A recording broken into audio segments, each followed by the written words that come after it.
Minutes. I'm your host, Garrett Rennan. It has definitely been way too long since the last episode, and I am sorry about that because, believe it or not, some people actually enjoy these episodes, and I truly enjoy making them. So it has been a bummer that several months have gone by since the last episode. Obviously, there are no excuses, but just know that I have been going through and dealing with a lot of changing circumstances over the last several months.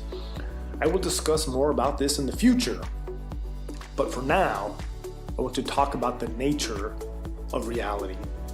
So in order to discuss reality, we need to know what is real, or better yet, how do you define real? Well, according to Morpheus, if you were talking about what you can feel, what you can smell, what you can taste and see, then real is simply electrical signals interpreted by your brain. And it's true, everything we experience in our day-to-day lives is, in a sense, real. So maybe a better or deeper question would be, how do we know whether or not our day-to-day experiences represent the truest form of reality?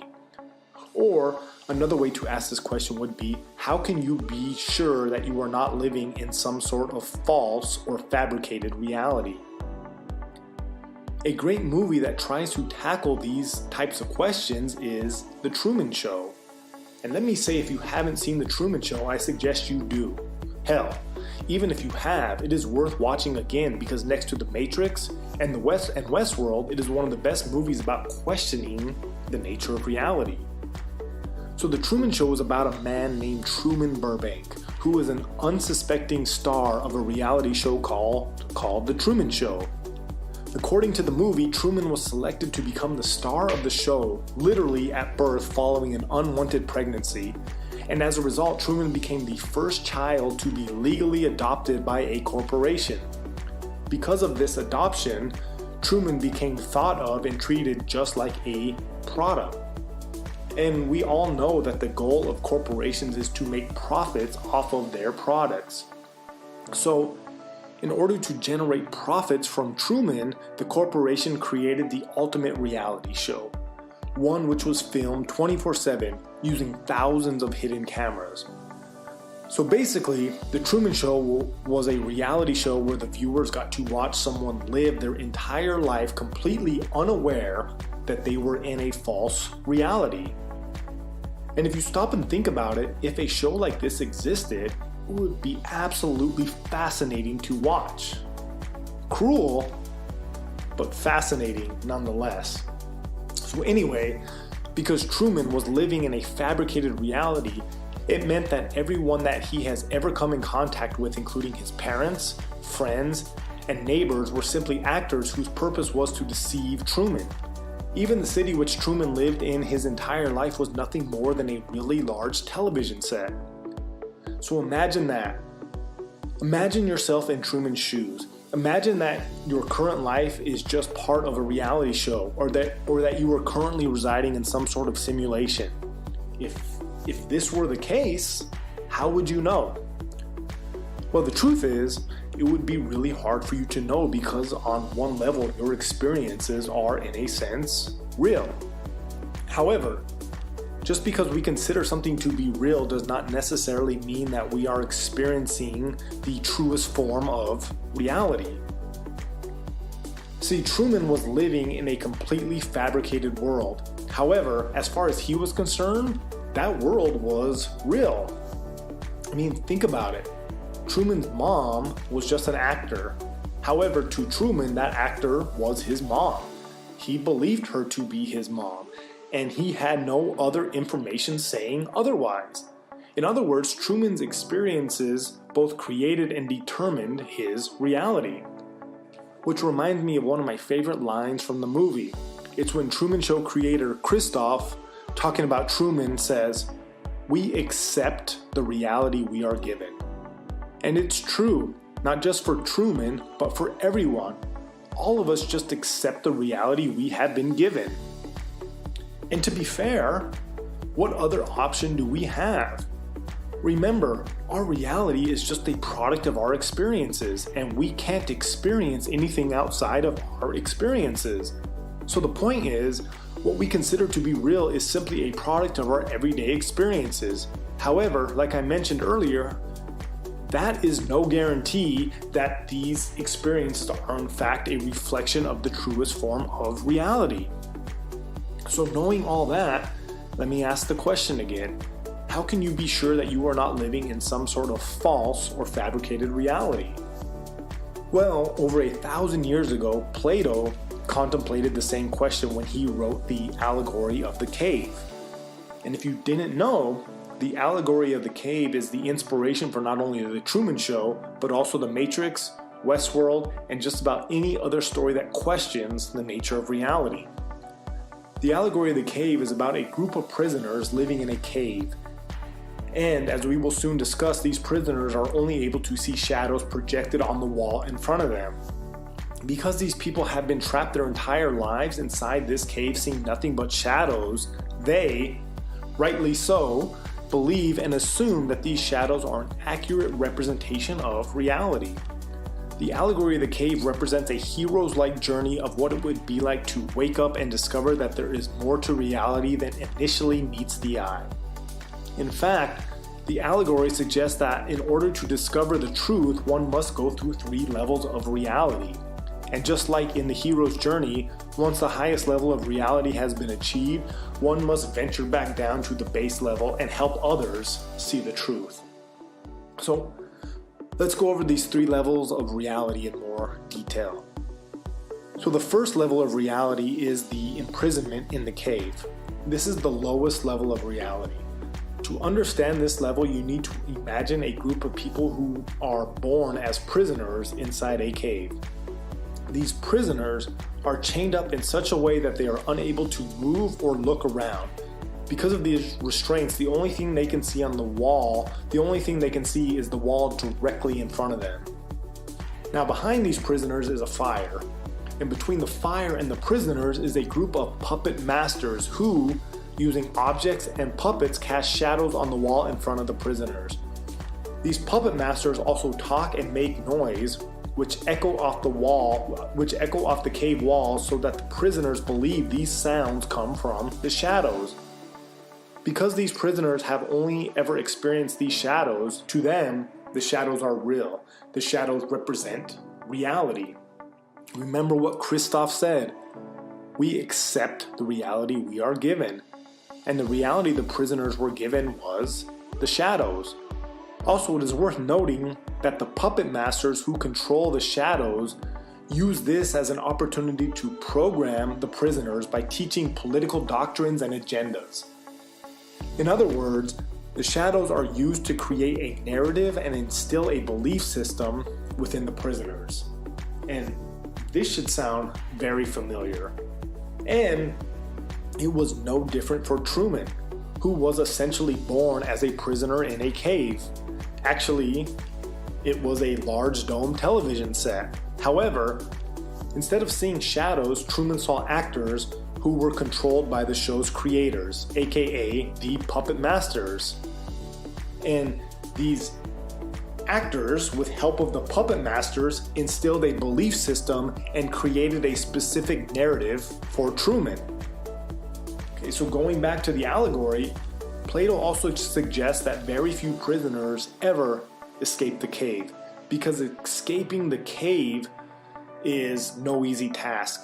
In fact, Plato says that only a true philosopher with decades of preparation would be able to leave the cave, which leads right into the second layer of the allegory, the departure from the cave.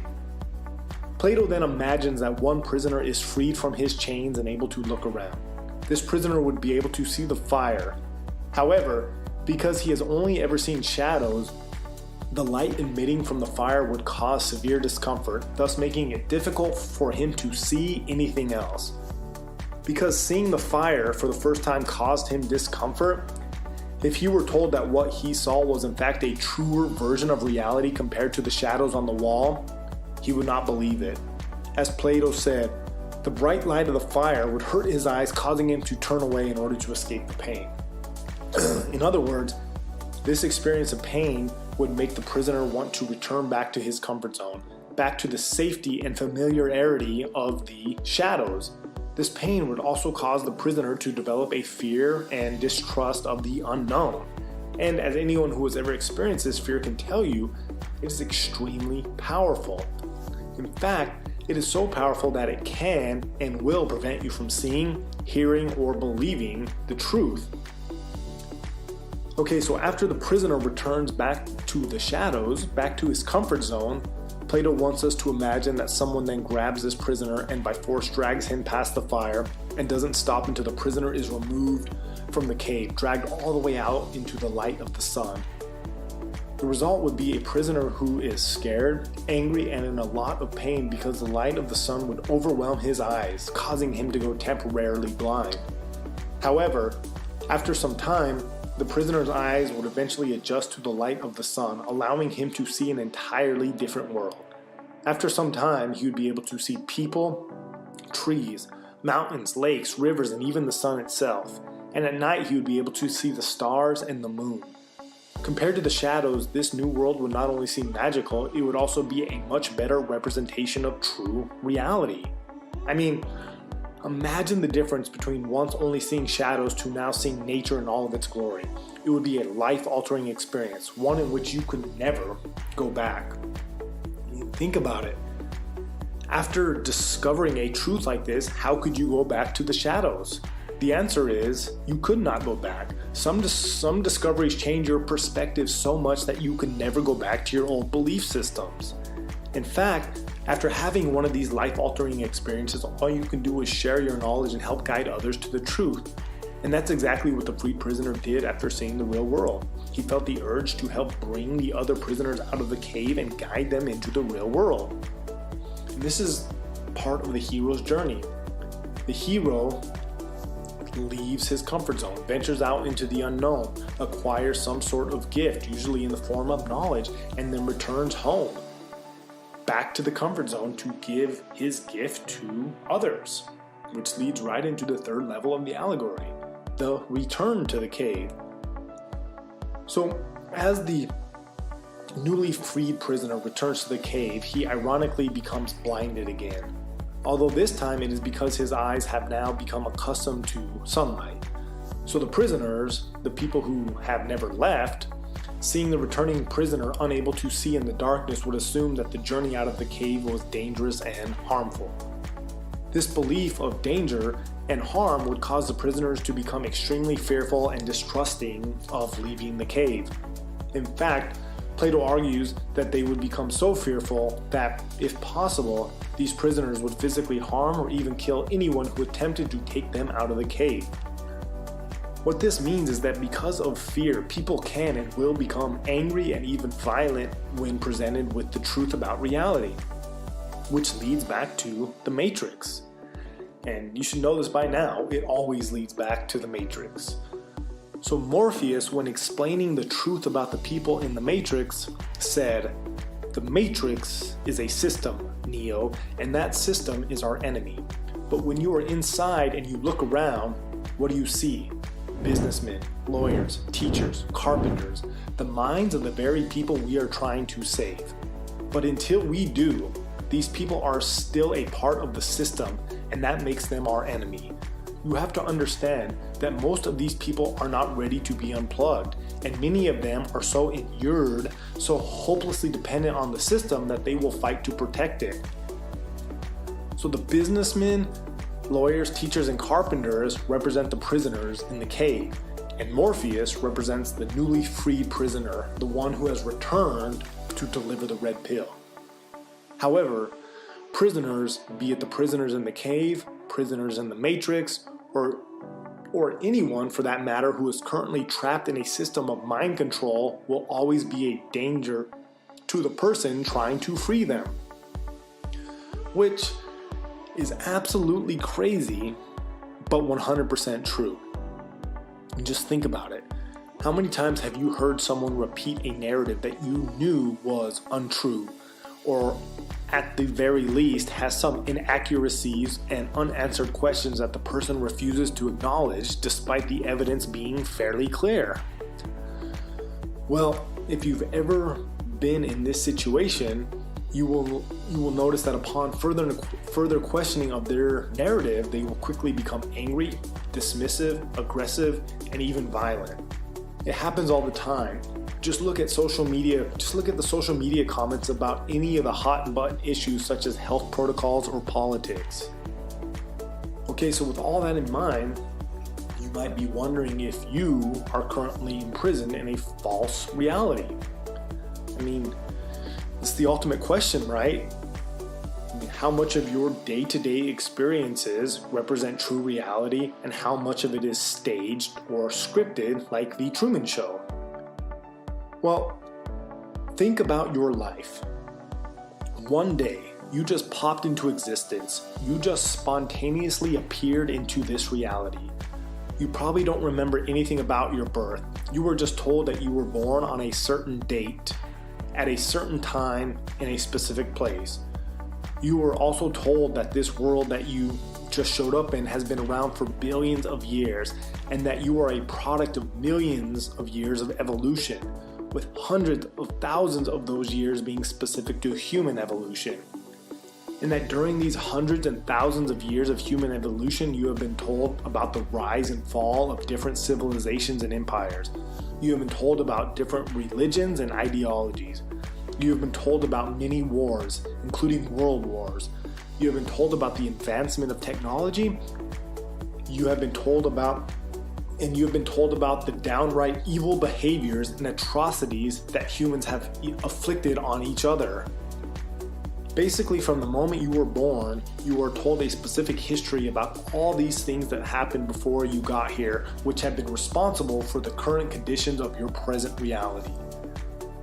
You were told all this, and now here you are, listening to this podcast. So how do you know what, if anything, you have been told is actually true?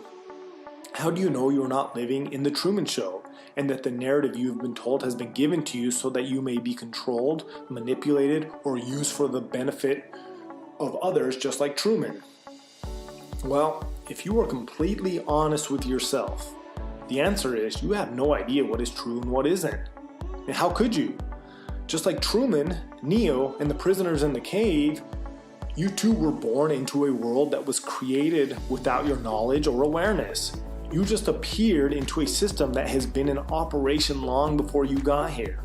This means that the likelihood that you were born as a prisoner is fairly high.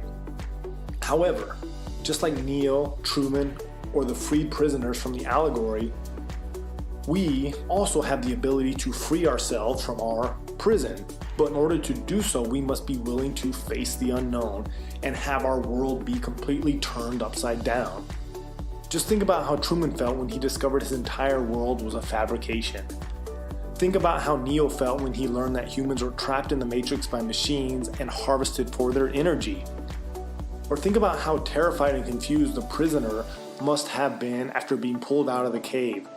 The contrast alone, going from two-dimensional shadows to a three-dimensional colorful world, would be so overwhelming that it could easily cause one to go mad.